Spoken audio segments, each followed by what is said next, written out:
Hi, this is Professor Bryan Yves Araneta, and I will start this plant physiology series by discussing the role of water in plants. And here I will only limit myself into the essential concepts that will assist you in your study of plant physiology. Of course, when you really want to delve into the details, you might need a good grasp of the concepts.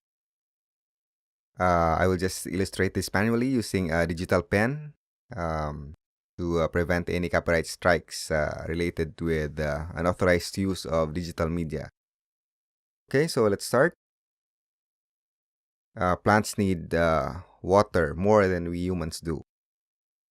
These organisms are autotrophs, so they need an abundance of the raw materials, water and carbon dioxide, for example.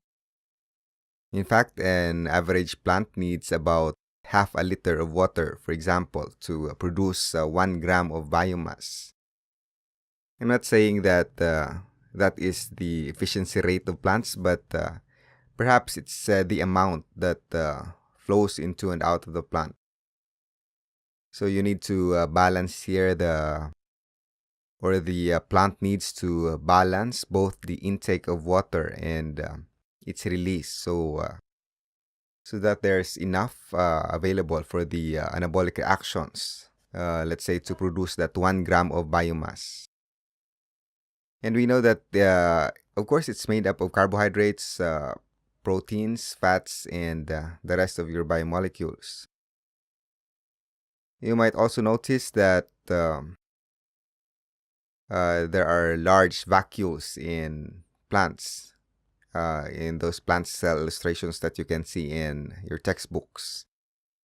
That organelle, which we know is responsible for storing water and salts, actually occupies about 85 to 95% of the entire cell volume. So generally speaking, that is how water is essential to plant life. Of course, there are exceptions, such as those plant cells with very little cytoplasm, or those with none at all, cells that are dead at maturity, such as those that you can find in your xylem tissue.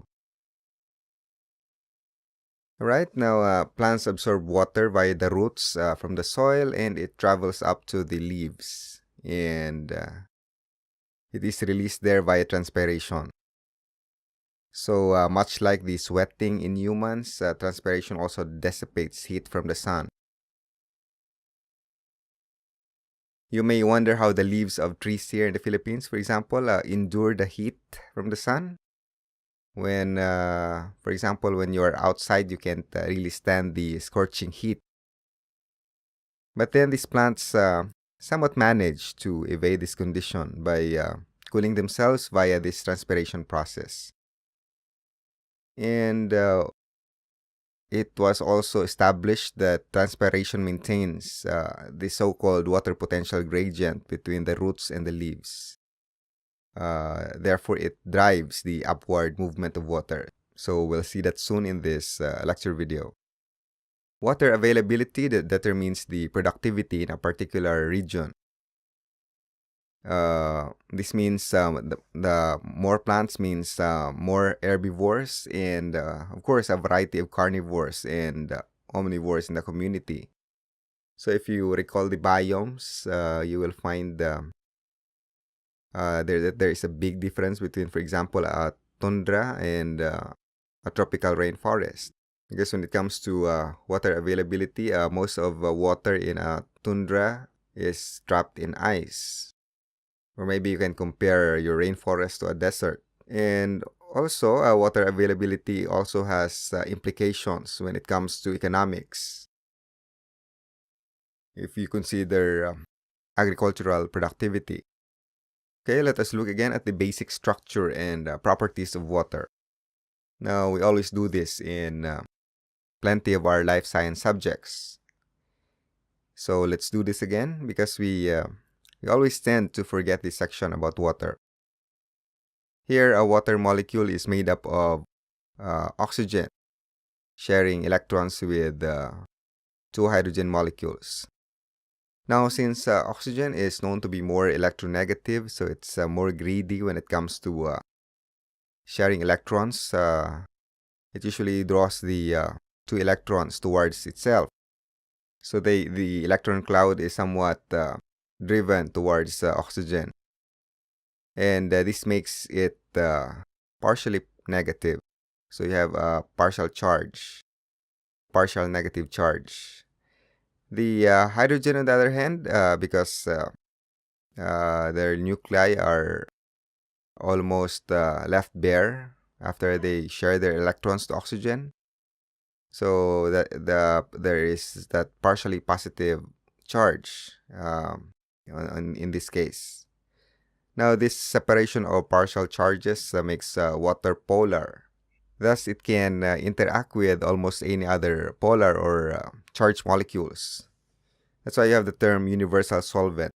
It can dissolve polar molecules because the hydrogen bonds in water can or seem to disrupt the hydrogen bonds within these other polar molecules. So instead of these molecules interacting within themselves via hydrogen bonding, they tend to associate temporarily with water. Another good example is when water molecules clump themselves around charged substances, forming what you call as hydrates. They sometimes refer to this as the shell or the hydrate shell or something. But anyway, so let's go to the thermal properties. Water has high specific heat and high latent heat of vaporization. Now, what is specific heat? It's the amount of heat needed to raise the temperature of a substance, in this case water, to a specific amount. Let's say 1 degree Celsius or more. Now, this means water can withstand a decent amount of heat, or shall we say a high amount of heat, before its temperature rises, let's say by 1 degree Celsius. I think this is very helpful in negotiating fluctuations in temperature in biological systems. So imagine if plant cell cytoplasm is made up of alcohol and not water. Okay, so what about latent heat of vaporization?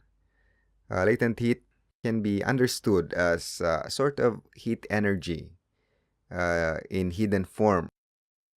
This is supplied or extracted to change the state of a substance without changing its temperature. So you have that additional energy that you might need to change the state of a substance. In this case, maybe we are looking at the transition from liquid to a gas.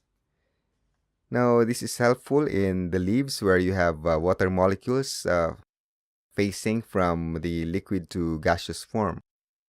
Again, the majority of the heat from the sun is being used to drive this transition. So there is a sort of a cooling effect here. So this cooling mechanism actually is underestimated or not really noticed. But again, due to the high latent heat required to vaporize water, huge amounts of heat energy from the sun is lost at the surface of leaves. Then we have the cohesive and adhesive properties of water.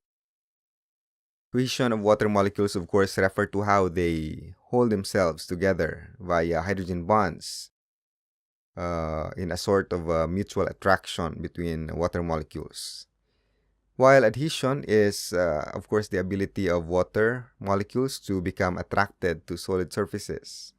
We all know that these properties are essential in the maintenance of the water column, because as you transport the water towards the leaves via the xylem vessels, the water molecules hold themselves together, and at the same time they cling to the surrounding wall of the xylem vessels. Now, what happens when water reaches the leaves or the surface of your leaves? Now, try to consider this scenario. You have this air-water interface at the leaves. you try to imagine the water molecules randomly clinging to each other, right?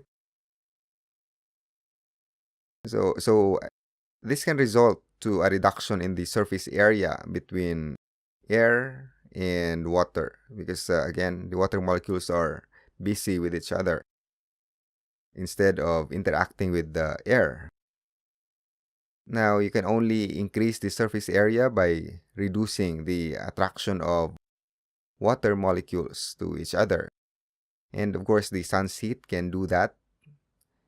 But again, most of it is lost in the process of vaporizing water. So the same concept that I have described earlier.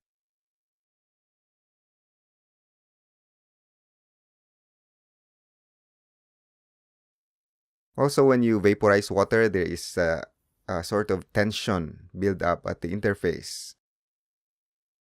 Now, you can refer to this as what they call a surface tension, and this can put more pressure on the liquid. Now, this further increase the cohesive force because you're pressing on the liquid along the interface. So an additional amount of energy is needed to continue the vaporizing process as you go along. Now, when all liquid is vaporized, the surface tension decreases, and this can now permit the upward movement of water transported via the xylem. So as you can see here, there is a form of kind of halt mechanism in between that prevents water from being lost immediately. Take note that surface tension can have little effect on small surfaces or interfaces. So if you have, that's why smaller diameter capillary tubes can transport water efficiently than those with larger diameters. Because, of course, the surface tension has little effect on tubes with lesser diameters. Again, the subtle things you should consider to be able to understand water movement in plants in general. Alright, so I'll end this for now. We'll talk about water movement in plants in the next session. So please subscribe and hit the like buttons. Thank you very much for watching.